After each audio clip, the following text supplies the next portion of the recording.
little tiny wet spaghetti noodle sits very tiny inside your bloodstream, inside your heart.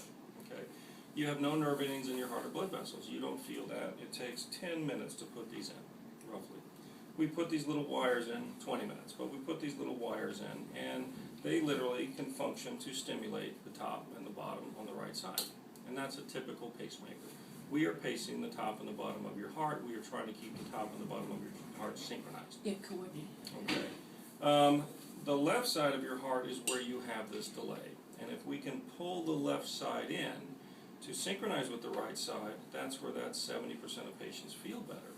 The problem is we cannot put anything in the left chamber. The left side of your heart is the arterial side. That's where your aortic valve lives. That's the arterial side. If we put anything inside the left chamber, you're going to get a blood clot. That blood clot's going to come out of your heart. It's going to cause a stroke. Well, we don't do that. That's my point. We can't do that. Okay. So the challenge is, how do we stimulate the left side of your heart without going into the left chamber? And that's that third wire. All of us have a little bitty vein that comes back around the outside of your heart on the back wall. And that's called your coronary sinus. When your heart pumps, your heart uses oxygen, blood, to do that. Right. And after your heart pumps all that blood then gets pushed through the coronary sinus, where it goes back through your lungs again. Your heart's just like your arm muscle. It needs oxygen as well, and it literally will then recirculate that. But this vein comes out and it gives branches. And these branches, almost like the veins on your hand, run on the outside of the heart. So if we can get a tiny little wire down here and run it on the outside, way over here, we can then stimulate your heart from the left side, but we're on the outside wall. We're not on the inside. And it's not to disturb anything. Exactly. Okay. So by doing that, that's called biventricular pacing. That's called cardiac resynchronization. We're trying to pull that wall in. Okay. Unfortunately, and this is just anatomy, your phrenic nerves, the nerves that run your diaphragm, your breathing muscles, run on the outside of the heart as well. And so when we go in there, we're limited by your anatomy. Where did God put your vein? Where did God put your nerve? We can only go inside the vein with this little wire, and when we put it out there, we test that. Okay, when we stimulate your heart, we deliver that electrical impulse to make your heart beat. Sometimes we stimulate your phrenic nerve as well. Okay. And that's what was stimulated. That's what's happening. So the good news is that lead is still way out there. It hasn't slipped. It hasn't moved. It's still where we want it. The bad news is it's very close to your phrenic nerve. So your heart is beating 70 beats a minute, and if we are stimulating your heart at that 70 beats a minute, we're stimulating your diaphragm at 70 beats a minute, and it feels like it's like having the hiccups, but it's only half your body at an extremely high rate. Okay, but I don't understand the connection between the heart and the diaphragm. Your heart sits on your diaphragm. Your diaphragm is the big breathing muscle. When you take a deep breath, the diaphragm contracts. So the heart rests on the diaphragm? The heart sits right on top of the diaphragm, separates your chest cavity from your abdominal cavity, but your heart sits right there. Okay. But the nerve, this muscle needs a nerve. This nerve that comes down to drive your diaphragm runs from your brain all the way down your spinal cord, comes out here, but it runs right on the outside of the heart. And so if I tickle that nerve, if I stimulate it electrically, your diaphragm's going to move. It's like if I took a nerve stimulator and I stimulated your arm, your arm's going to jerk. Instead of my heart, it was my diaphragm that Well, it's both. Oh, it is? Yeah. Remember, when that electrical impulse is delivered, that little wire sends out a little spark. It's going to make your heart beat. It's going to whatever. Because all the nerves are connected, correct? You wouldn't believe what happened to me. Now, it can be very positional. You might find if you lie down, you feel it. If you lean forward, you don't. Some patients say, if I bend over to tie my shoes, I get it. Because your heart will move. Your heart slides. It doesn't sit there like a rock. It moves around. And as this thing moves, it might move and roll over that nerve, and then you get it, and then you move and it rolls away. Some patients notice if they eat a big meal, it pushes their diaphragm up, it shifts their heart a little bit, and they start getting it then. You might notice that it's intermittent but very positional and reproducible. When we do this in the lab, we test it. Okay, we pace your heart with very high amounts of energy to see if we can capture the nerve. And we want to measure what we call the threshold. If it takes 6 volts to stimulate that nerve, and anything less than 6 volts doesn't make you get the hiccups, but at 2 volts we can capture the heart.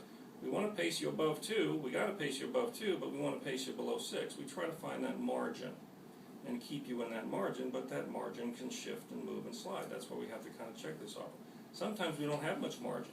Sometimes we capture your heart at 3 volts, but we can capture your nerve down to 2 volts, and we don't have any buffer there. And we have to move it. Let's find another spot. We can't leave the lead there. So Dan, what are we going to do? Well, every time, Dan, you only have limited places to put the lead because that's where your veins are. Everywhere Dan went, he was getting some tickling of your nerve. Your vein and your nerve are just right on top of each other. And so there's several configurations he tested to try that. We did have a little safety margin, and we were able to get around it. Hey, Joy.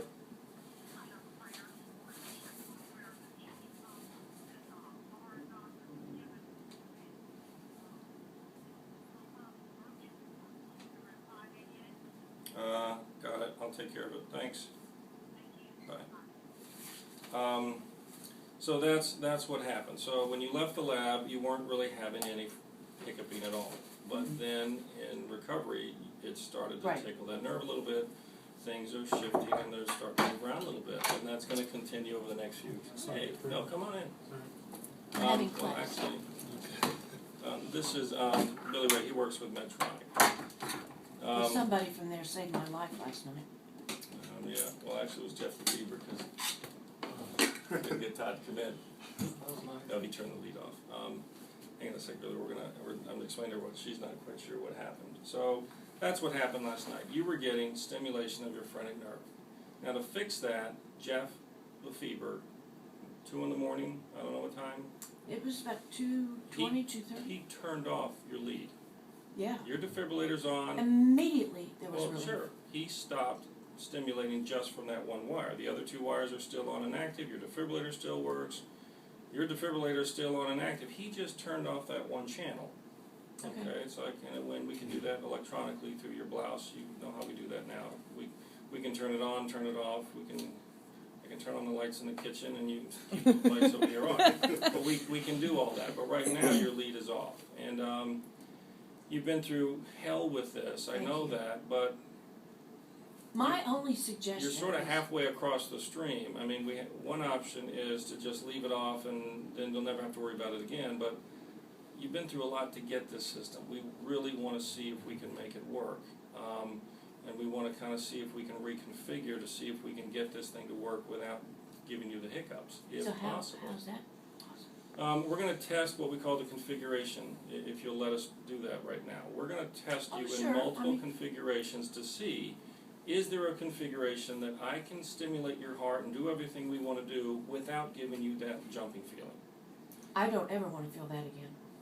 But then I need to leave it off completely, because I can't guarantee you that you'll never feel it again. We want to see what our safety margin is. This will also change a little bit. You know, your heart is beating and bouncing and moving. These little wet spaghetti noodle wires are right now hanging on for dear life. They are eventually going to get settled down someplace.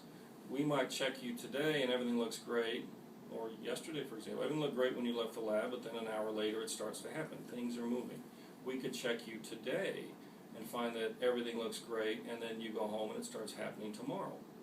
Because things are going to shift. See, doctor, this is what I did not want to happen. Well, I think you didn't, in my opinion, what happened is no one really sat down and explained all this to you before you even got on the table. Because this is the stuff that not like you have. But this is the stuff that, you know, you need to be aware of. How this thing works, what happens if you get that jumping, what to do. Hey, can I call you right back, Michelle? Thanks. And again, I'm coming in here in the 9th inning. Billy Ray's coming in the 9th inning. I want to just see if we can get it. My suggestion to you today, if you would allow this, I'd love you to talk to Mark Cohen. If I can get Mark Cohen to come up here, explain your side of the story, get it off your chest. Well, I have to several people. But he's the top person. Okay. Well, and I want to make sure it gets to him, because that's when things are going to change, and I think it's going to involve education, because they should. Absolutely. If they had identified this sooner, they could have fixed it sooner. Absolutely. They didn't identify it. Right. That's one problem. Right. And number 2, you were asking for help and didn't get it. That's the other problem. All night long. The big problem is they didn't understand what they thought. You had the hiccups, and they thought this was anesthesia. Give her some water, she'll be fine. No, That's not how it works. No, it's They not. can't fix this with teaspoons of sugar. My only suggestion is, after recovery, maybe within the hour, a physician look at the patient, talk to the patient. Shocking, yes, I agree. So that's why Mark Cohen, I've known Mark a long time, he takes this very seriously. Mark Cohen is also an electrophysiologist. He doesn't do this anymore, but he knows exactly what happened to you. Let him talk to you. But I want Billy Ray, what I'd like to do also is I'm going to test all your configurations. And we're going to have you, because apparently you get this more when you lie down than when you sit up. Well, I haven't had it at all since you turned it off. Well, I'm going to turn it back on. Oh, okay. So you're going to get some jumping when I do that, when I test all these configurations. But I have to figure out, is there a way that I can configure this to not pace your nerve, but to stimulate your heart to get the benefits that we're trying to get? And if we find that we have a little safety margin, I would then say, then at least we know that this thing does work, but then I would turn it off. Because things are going to shift again over the next few weeks. And I would say, go home, we'll leave it off, you won't have any jumping, but then down the road when things settle down, let's test it again. Okay. But we basically have three options for this. Number one is we just turn the thing off. You went all through all this for nothing with as far as the pacing goes, but you still have a defibrillator. You're better off now than when you walked in here, I promise you.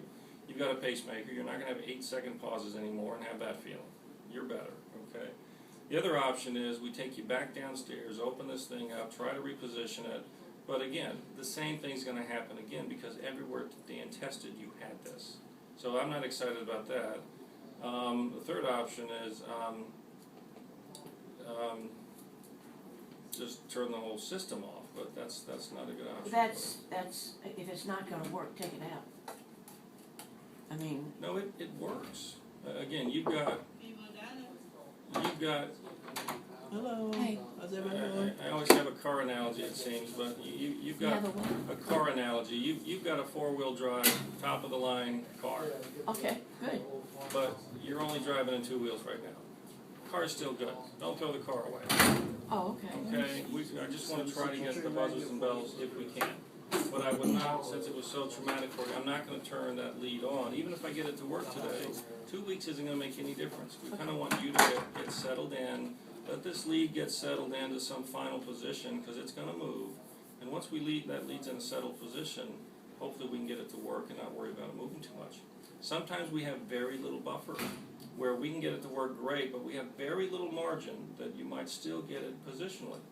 If you lay on your left side, you feel it. If you lay on your right side, you don't. In those situations, we say, yeah, try not to lay on your left side. Well, everybody that I talked to made me feel that this is a very quick, simple process.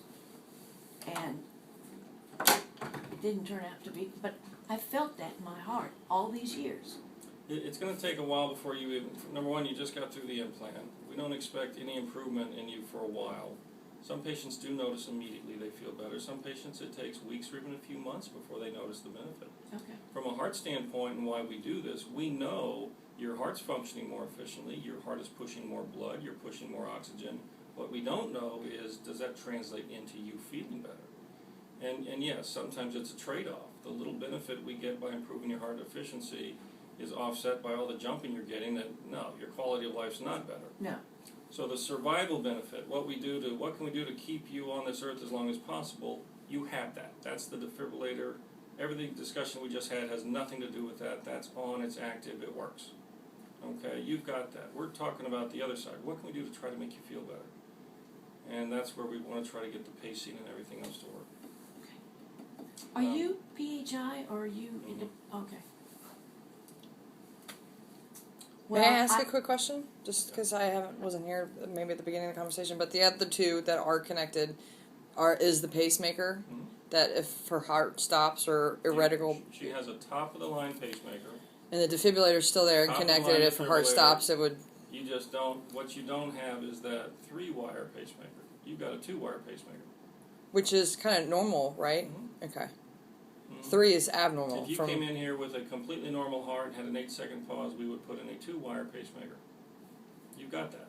You got everything. It's Okay. because of your cardiomyopathy, your weak heart function, symptoms of heart failure, trying to make your heart better, function better, you feel better. We need that third wire to do that. Gotcha. Are you gonna do something right now? Yes. Okay, I'm gonna We're get out.